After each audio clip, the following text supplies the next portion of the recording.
This is my first video.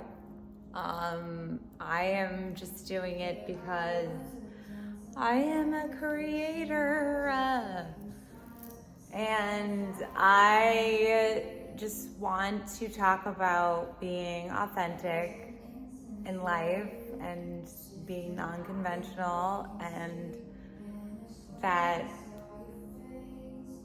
you know what, it doesn't matter if no one likes you or no one accepts you. Like, as long as you love yourself, like, you are going to get through anything.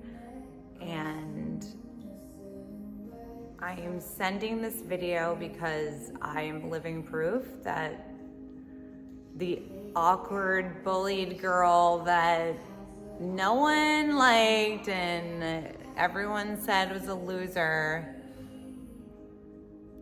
well, she believed in herself, and I'm not there yet, but I'm on my way because I never gave up on myself, and you should never give up on yourself either, because you're worth it. And you know what? It doesn't matter if everyone gives up on you.